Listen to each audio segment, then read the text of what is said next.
Eu tinha lá meus 20 e poucos anos. Eu estava em um restaurante à noite, em companhia de uma pessoa, e eu começo a sentir dor no peito. E a dor no peito foi forte e me incomodou bastante. Eu saio do restaurante e vou para um consultório de um cardiologista. E naquela noite ele me atende. E volto para casa, como uma simples dor no peito. Naquela época, as coisas eram diferentes, não é igual agora. Medicina era diferente, não se compreendia muito algumas coisas relacionadas à síndrome do pânico. Então, o diagnóstico, ele era vago. Não se tinha esse olhar para a síndrome do pânico, não tinha um tratamento adequado. Era uma dor no peito e ponto. E assim, o tempo foi passando, as sensações foram voltando, as crises foram voltando, e a gente vai vivendo numa situação sem compreender. E passou tempo, passou anos. Eu fiquei grávida.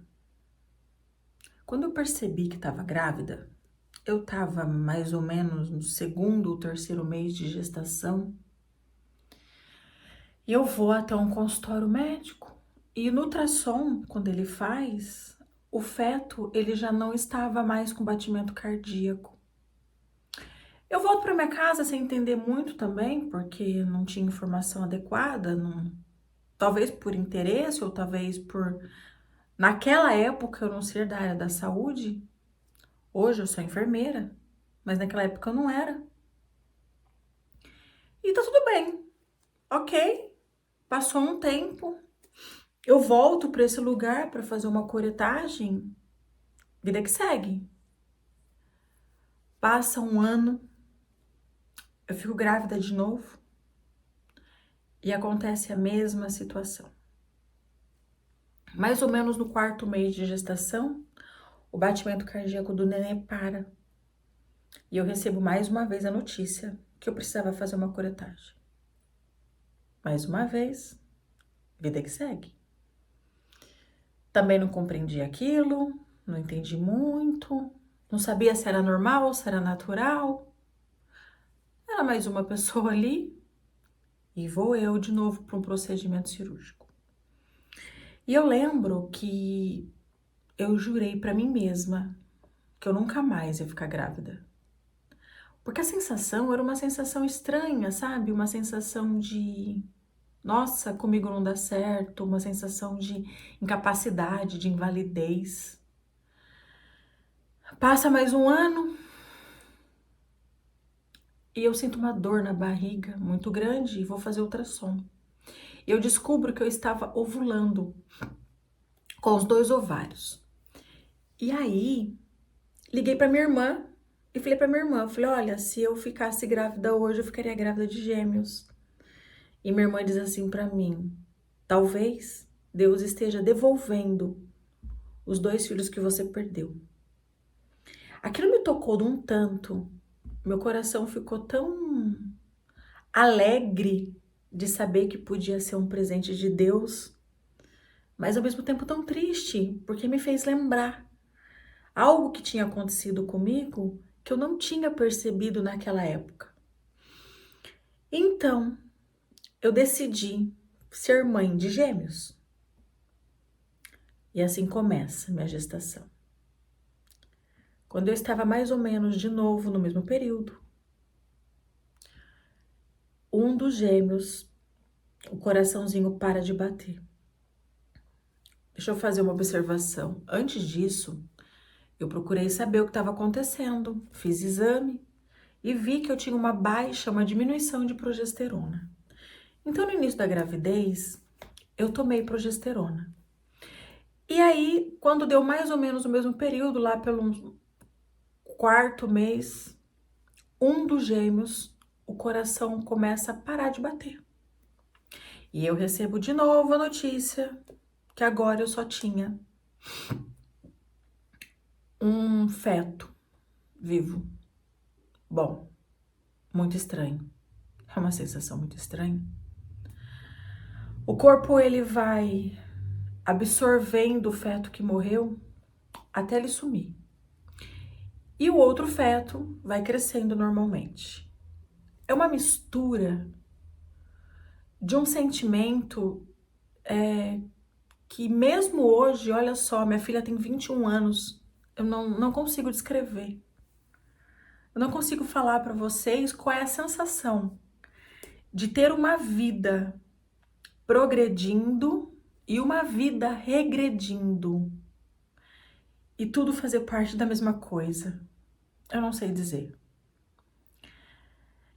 E aí, eu continuo a gestação, mas estava em mim que eu não podia comprar roupa, enfeitar um quarto, comprar cama, armário, porque a qualquer momento eu podia perder. Teoricamente já era o terceiro, 2 as gestações anteriores e o gêmeo. Eu lembro que uma vez eu estava na casa da minha mãe, olha que interessante, e eu estava grávida assim de uns 8 meses, e eu não senti o neném mexer na minha barriga. Falei, pronto, morreu. Porque toda a minha vivência era de morte. E aí, era um domingo, e eu fui para Itápolis fazer ultrassom.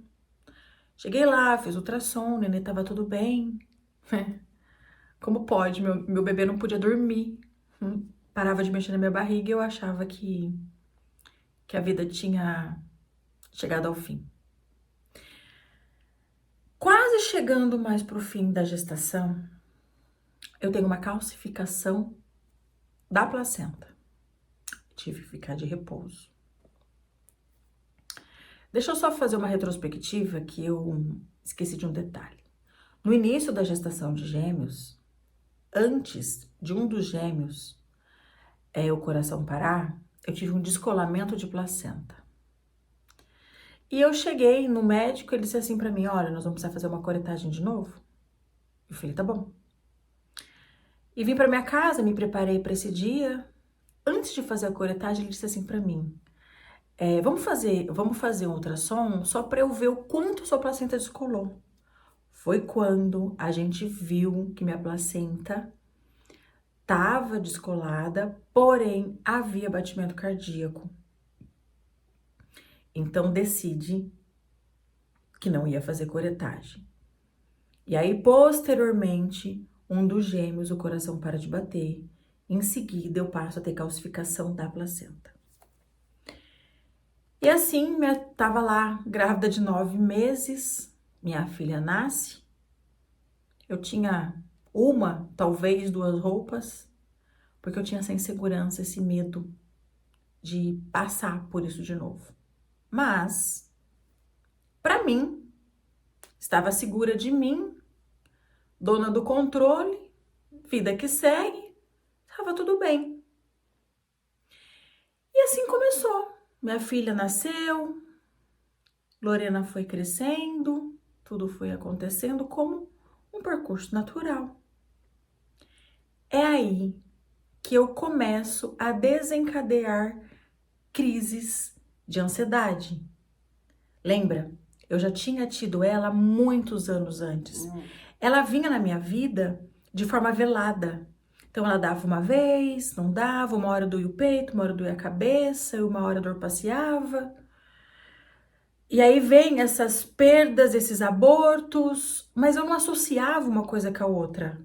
Para mim era a natureza estava acontecendo e os médicos conversavam comigo, a família falava comigo, então para mim estava tudo caminhando como deveria ser.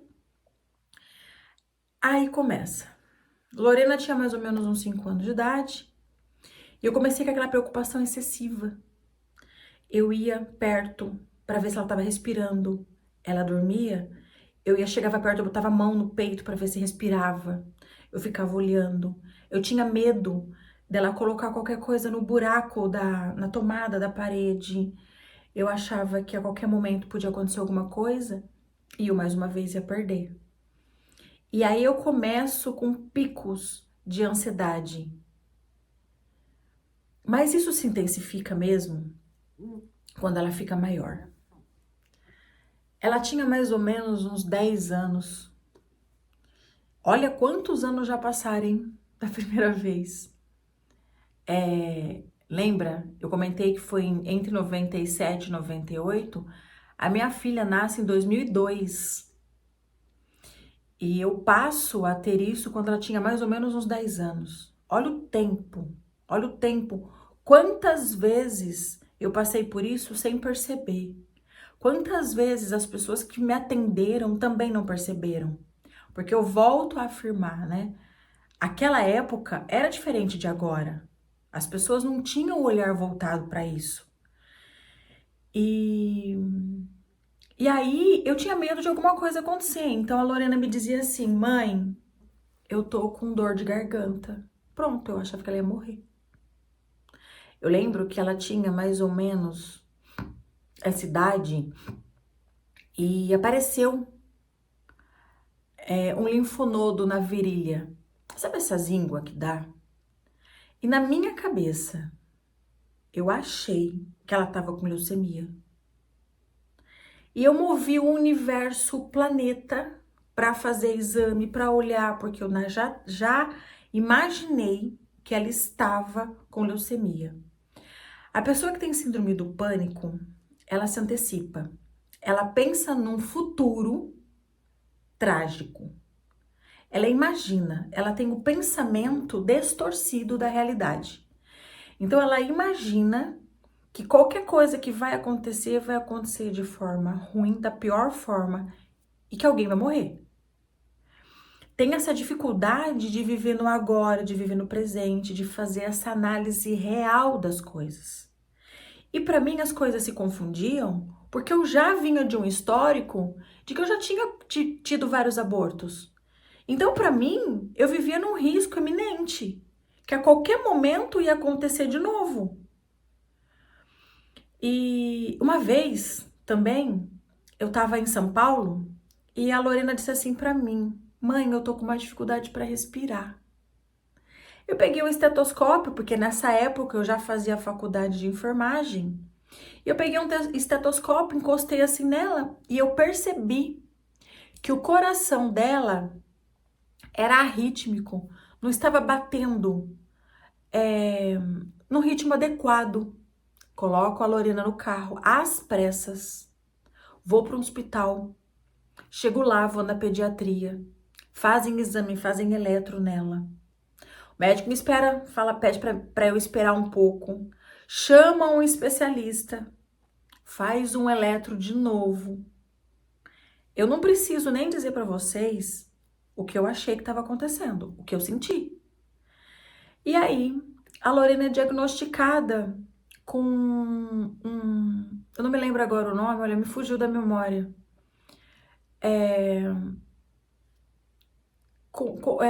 O sistema batimento cardíaco dela era arrítmico porque a descarga elétrica estava fazendo isso no nó sinoatrial. Mas conforme ela fosse crescendo, esse defeito ele ia sendo corrigido. Normalmente é assim que acontece. Quando não é corrigido, a pessoa coloca marca-passo. E aí, então, agora eu passo a fazer eletrocardiograma nela todo mês. Se acontecesse qualquer coisa, qualquer respirada diferente, eu corria fazer um eletrocardiograma. Se eu estivesse sem fazer nada, eu ia fazer um eletrocardiograma. Já que eu tô sem fazer nada, então vamos passear no médico e fazer um eletrocardiograma. Você acredita que às vezes eu ia no hospital, chegava lá e falava assim: olha, você pode fazer um eletrocardiograma nela? E contava toda essa história. Mas toda vez que isso acontecia, eu entrava numa crise de ansiedade. Porque eu começava a imaginar que alguma coisa ia acontecer e ela ia morrer. Mas tem um detalhe importante. Eu demorei muito tempo para perceber. Quase uns 10 anos entre o nascimento dela e o quadro que eu me encontrava. Porque eu comecei a sentir coisas. Me doía a cabeça, dói a garganta, dói o peito, dói o pulmão, dói o rim, dói o fígado, dói o estômago, dá diarreia. Eram vários sintomas, eram várias sensações. Um dia eu cheguei no médico, disse assim pra mim: porque eu sentia na minha garganta uma bola. Eu tentava engolir, parecia que eu não engolia. Falei, pronto, tô com câncer, tem alguma coisa na minha garganta. Eu lembro que eu cheguei lá, sentei e comecei a falar com ele. Ele disse assim pra mim, você não tem nada. Eu rasgo o meu diploma. Você tem ansiedade. Lógico, não tinha nada mesmo. E aí, passeava a dor, passeava os sintomas e eu batendo na porta dos médicos. E esse mesmo cardiologista que me atendeu lá no início da história, eu já trabalhava com ele agora no posto de saúde. E eu tinha crises lá dentro, tava trabalhando, precisava parar, ele tinha que me socorrer, eu subia a pressão, sentia tontura, ânsia de vômito, né? E me deitava e socorria. E ele dizia assim pra mim, tem um motivo que tá te fazendo isso. Mas eu não conseguia achar um motivo, eu não conseguia ver. E eu dizia pra ele, não tem. Eu tô bem. Olha, eu tava trabalhando, não tava pensando em nada. Minha filha tá linda, saudável. Meu marido é maravilhoso, eu tenho uma vida legal, eu trabalho num lugar legal. Não tem nada me fazendo isso. E ele dizia assim pra mim: vamos observar. Tem um gatilho fazendo isso. E aí, dentro de todo o meu pensamento, de tudo aquilo que eu tentar me entender, é quando eu consigo compreender que o meu gatilho era o medo da minha filha morrer. Que toda vez que passava isso pela minha cabeça, que qualquer coisa que acontecesse com ela ao meu redor, eu disparava numa crise de ansiedade. Então era assim, mãe, ó, a hora que eu respiro, mãe, tá doendo meu peito. Pronto. Já era pneumonia, já ia morrer, já... Eu não sentia minhas pernas. A sensação que dava é como se desse um gelo no meu corpo, assim, ó. E as pernas, parece que você não sente mais. Parece que a alma sai do corpo. Era assim que eu sentia. Eu precisava de alguns minutos para poder me centralizar, entender o que estava acontecendo comigo, para eu poder agora raciocinar e tentar socorrer. Mas socorrer o quê? Não tinha nada. Era simplesmente uma febre. E eu já potencializava, eu já estava lá no futuro, eu já estava quase chamando a NASA do grau que era. Falando disso, me faz lembrar e sentir, né, essas sensações.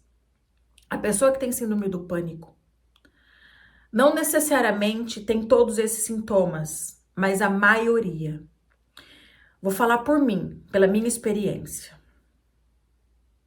Tontura, falta de ar, uma palidez, eu ficava muito branca, um suor, chegava a molhar a roupa,